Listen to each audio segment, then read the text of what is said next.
Hey, this is Marcus with All American Health. We're continuing our series on how to start your non-emergency medical transportation business and how to keep it going.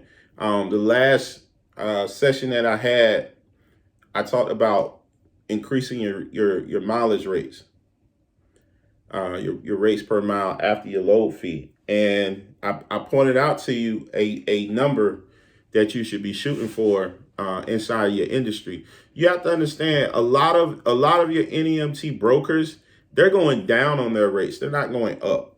They're actually going down. And their rates of reimbursement, they're going down because more and more companies are flooding into the industry. More and more people are trying to start a transportation company. And it's cool if you want to start one, but can you keep it and can you maintain it? In this industry, if they're not paying you something that will actually keep money in your pocket, you can't keep doing it. Yeah, you can sit here and say, "Oh, I'm gonna do sedan work. I'm gonna get a Prius and do sedan work, or I'm gonna get a Tesla and do sedan work," and you could do that.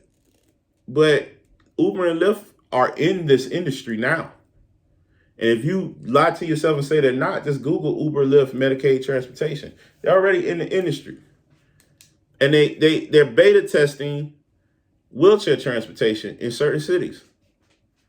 So how are you going to compete against a multi-billion, if not multi-trillion dollar company that has created a way to cut you out of the market?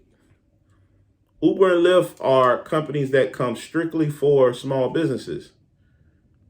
A taxi company is a small business. Now, the taxi companies weren't able to pivot like they should have been, but at the end of the day, you know, taxi companies are dinosaurs now. How do you compete against somebody that has their own vehicle? You can't. So the best thing to do is grow with the industry. And then once things aren't there for you to take advantage of, find other industries to grow in. Right now, if you're in the non-emergency medical transportation industry, 10 years ago, your window for error was like the size of a trash can. Now your window of error is about that big.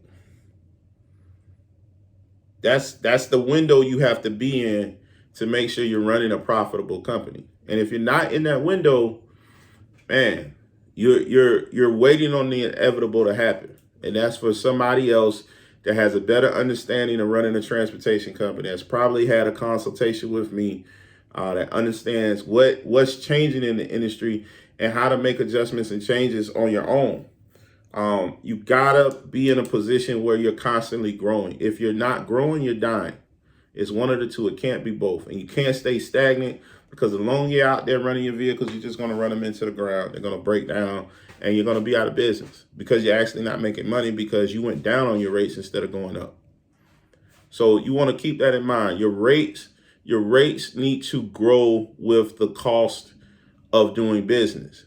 And the cost of doing business is costly. So if you're still dancing at $2 a mile, you probably need to think about pushing it up to $2.25, $2.50 at a minimum. And you probably should have did that 2 years ago.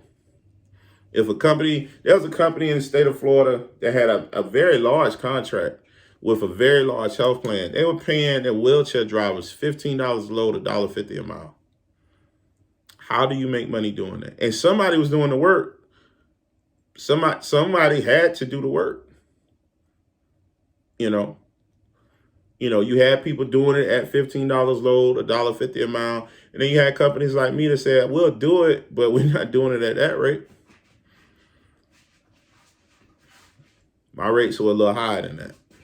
A lot higher than that. But bottom line, but that particular contract, that particular broker, they didn't send us a lot of work. And it's a reason for that, because I'm not going to come down on my rates to pacify your contract. You either pay me a fair rate, a fair business rate, or I'm not doing business with you. I need to go do business with someone that's actually making money.